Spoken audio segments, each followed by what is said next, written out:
Bravo. Hoi, hola. Wasahlan. Ahoy. Sveik. Привет. Hallo. Ciao. Salut. Hello. And welcome to Policy Voices by Friends of Europe, an independent think tank with a difference.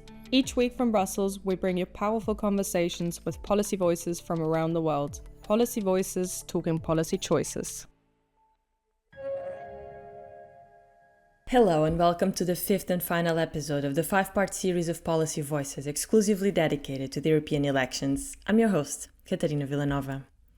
Throughout this week, you heard where each party stands on 5 key election topics. I spoke with representatives from 5 parties on the issues that are going to dominate not only the elections but also the next mandates.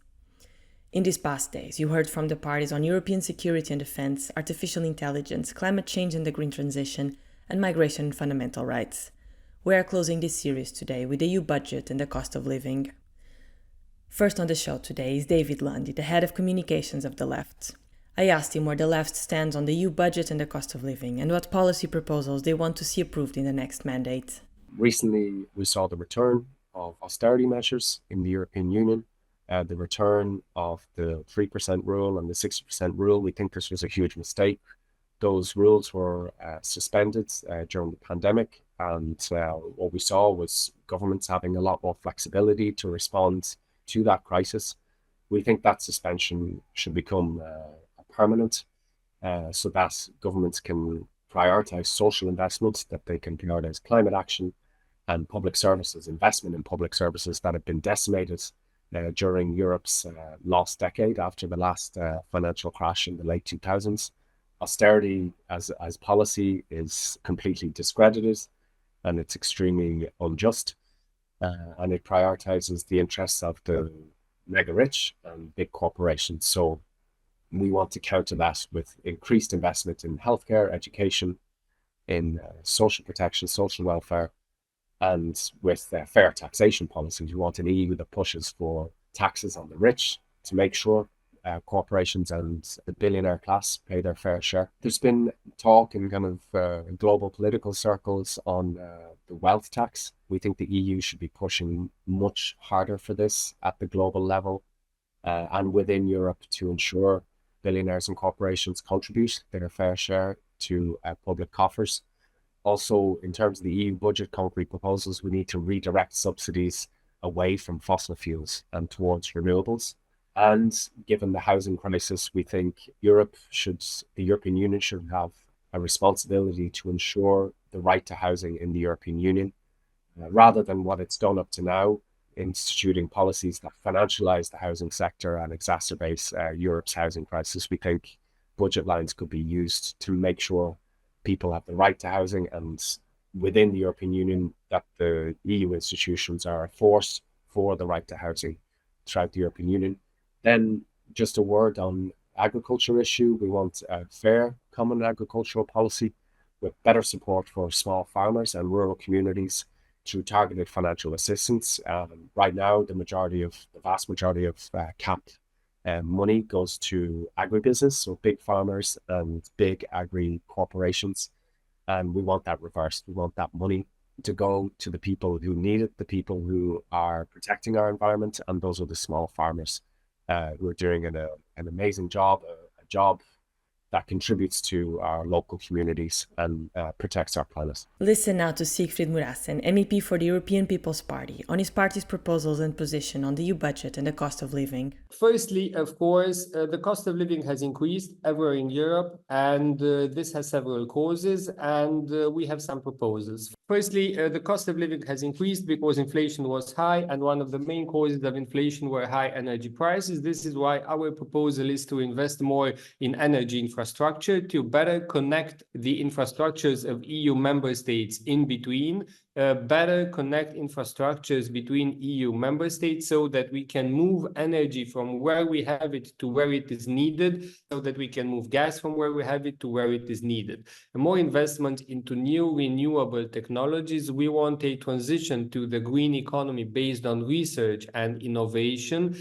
And we believe this should be one of the priorities also to reduce the cost of living, invest more in solar energy, in wind energy, support people to install solar panels, to be less dependent from fossil fuels from outside Europe. We have enough wind and sun here in Europe to be independent from dictatorships outside of the world. So investing in energy, improving the infrastructure will reduce the energy bill inflation in Europe and will reduce the cost of living. Secondly, we want to support farmers because the farmers are responsible for producing what we eat every day, and we want food to remain affordable in Europe. Farmers, and we should focus on the quality of what they produce, but also on the quantity, because if the quantity of what they produce is not enough, that leads to price increases and to price volatility. So supporting farmers, making sure that we implement the Green Deal with the farmers, not against the farmers, that we do not create additional burdens, additional restrictions for the farmers, is also important, and it would also contribute to the cost of living, because if food is more expensive, the ones who will be most affected will be the people with small and fixed incomes. Then the third element, which is linked and which is important, is strengthen the economy. We all want higher salaries, higher pensions, but this will only be possible in the long term if the economy is strong and competitive. And this is why the EPP proposes to invest in research, innovation, competitiveness, to allocate a significant part of the EU budget for digitization, which is also what the private sector needs. And my last point is security. People are doing well financially only if there is low unemployment, if there are investments, if the private sector is doing well. The private sector will only invest if they feel safe and secure. So it is the duty of the public sector at national and at European level to offer security to the people. What I want to say is we will have to invest more in defense, in security, in order to provide this basic feeling of security which any private investor needs in order to invest into the European Union. So what we are going to propose is the creation of a European Defense Fund, so that we invest together in the area of defense at European level, in research, in innovation in defense. We want common purchases of military equipment at European level, big quantities at lower unit price, and then put it at the disposal of member states who need it when they need it. This leads to economies of scale, to a more efficient allocation of resources for security defense. And if we manage to provide these basic security services, then investors will feel confident they will invest, and growth will remain significantly high in Europe. Next year, what Didrik de Schaetzen, Secretary General of the ALDE Party, had to say on his party's priorities and policy proposals for the EU budget and the cost of living. It's funny you mentioned both as being something that there's a real concern. I think people are really concerned about the cost of living. EU budget is a bit technical. When I explain to my friends, I try to keep it a bit easy, but to say basically from your 100% taxes, there's about €2. If it's euros that goes to the EU, you get about one back. So the question is, what do you get for your €2? I'm simplifying, but that's about it. Nevertheless, so this is not where most of your taxpayers goes, but it is important, and what can be achieved is very important. Now, we want, and that is something that's been going on, that the majority of the EU funds, if not all, go to cross-border projects. That is where it really is where the budget can do the most. And I think if you support national solutions, you de facto fragilizing the single market. And we find that the single market has been a little bit forgotten. And it's a normal human attitude, is when you're benefiting of something for so long, you forget that it's the real, one of the main assets of the EU. We keep saying to younger generation that the EU is a project of peace, which is really true. But right now, in the current context, we should also claim some of the other achievements, which is the single market. And so That, I think, is a first, both an answer to your question, but already anticipating the other one very clearly is all measures that strengthen single market should be there, including how we plan or budget. We're trying to shorten the time that's a bit specific for communities to really see the benefits of EU funding. And that is something that's a bit difficult now, is that communities get the funding, but to such a later stage that it's difficult to see the effect of the EU. Quite radically, we are calling for new EU resources. I know people, some other parties disagree, but I think this is one element that's important for us. There's the emission trading system, where we find that this could be part, these revenues could be part of the solution for a budget, because it will allow us to cover the repayment of the EU recovery plan, as we promised. And also it will be there for other resources, like the financial transaction tax, must be revived. That's always been our red line, is to really re-put that the financial transaction tax on the table. So on the next multi-annual budget, because we should follow the model of the recovery and resilience facility. That's important. And countries should only get EU money when they show investment plans that align with EU objectives. We still stand with the CAP, the Common Agricultural Policy. This is important, but also the cohesion policy. But as I said before, if I can sum it a bit more clearly, no rule of law, no EU money. I think that is a good way to close on this chapter. Next is Giacomo Filibeck, the Secretary General of the Party of the European Socialists. We clearly facing huge investment needs to bring Europe up to speed with the twin transitions, the digital one and the green one. And as we have said also in the second chapter of our conversation, or the first one, defense and security is also, if you want, the third pillar that requires capacity of resources. It's not us necessarily talking. I'm now quoting someone that you cannot accuse to be a social democrat or a socialist. I'm referring to Mario Draghi, who has been tasked to issue a very important report on competitiveness. And in his own intervention, he's measuring in hundreds of billions what we would need for this twin transition, digital and the green. And this must come, at least half of it, from the public sector, from the European Union, or at the national level. So we are in favor of better spending, and that we have said it also in relation to defense. But also we are in favor of more budget, meaning that we need to introduce a new permanent investment capacity, and that we should introduce, while applying this, stricter green and social conditionalities in our public spending. I would say that we are particularly proud of what has happened in the past, in this mandate that is about to end, with our common lead candidate, Nicola Schmidt, as he has managed to put back on the agenda the fight, the social fight against the cost of living crisis. And this is why minimum wage directive was introduced.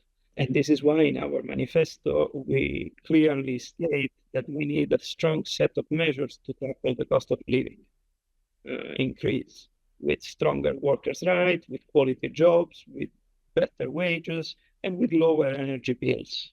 All of this is related to many policies that we have discussed in the course of this conversation. To meet the cost of living crisis, as Social Democrats, we want also public services that meet the challenges of today's society. And here I quote another Italian that have made it clear in his report, Enrico Letta, on the single market, speaking precisely about the importance of public services for keeping the cohesion of our society together.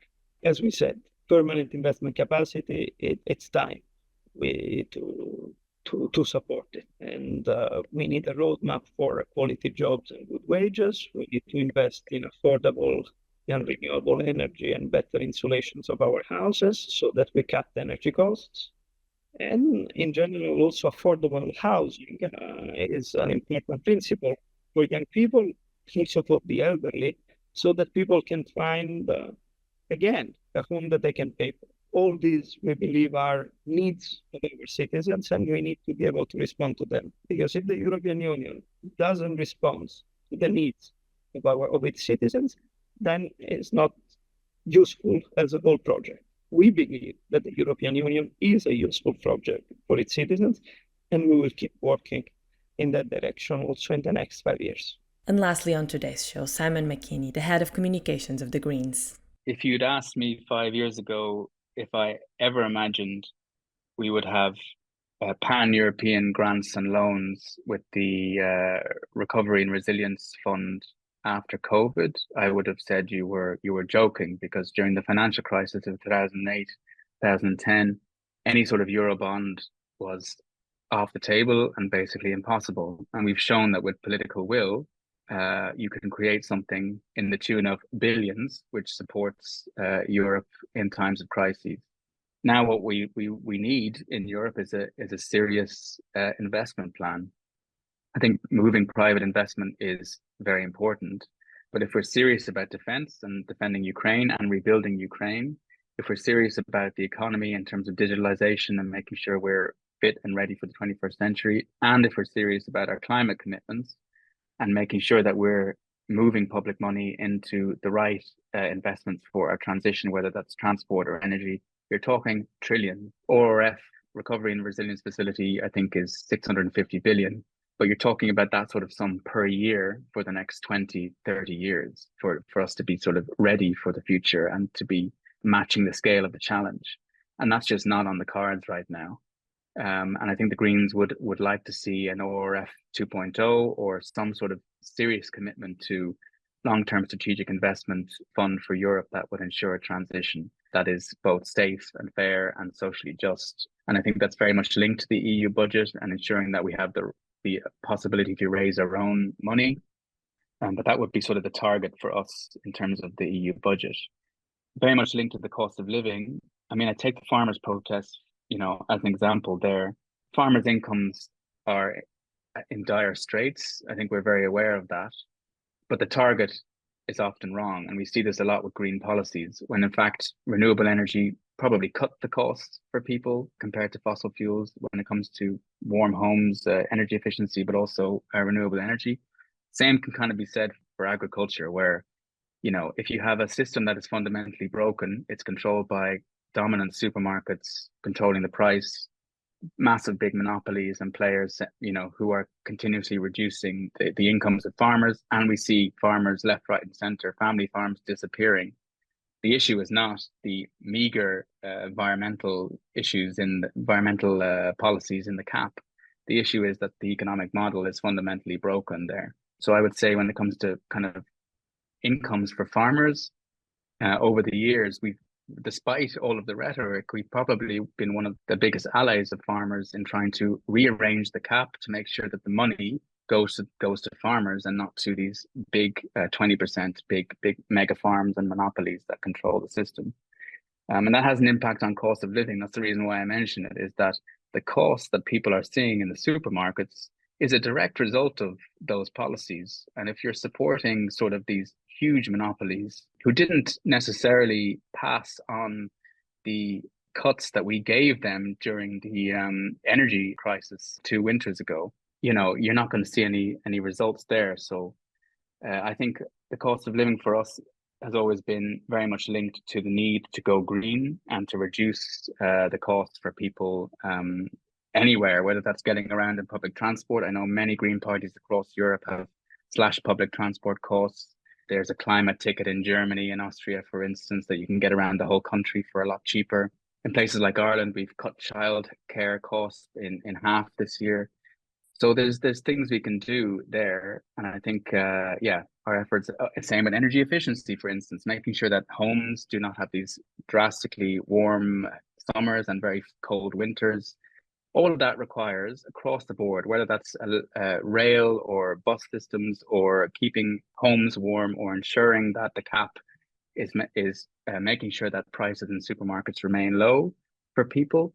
All of that requires investment, serious public money, and putting our money where our mouth is and thinking collectively in that sense.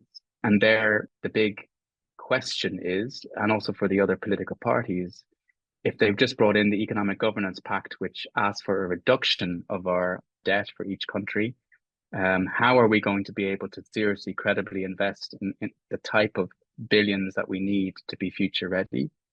We would like to see that, but I don't think other parties are committed to that same goal. The need for a serious, credible investment program that is on par with the challenges we face, whether that's climate change and the energy transition, and all of the infrastructure and needs there, or if it's supporting Ukraine in the reconstruction efforts and in the war efforts, and then practical economic things like our continualization of the digitalization of Europe.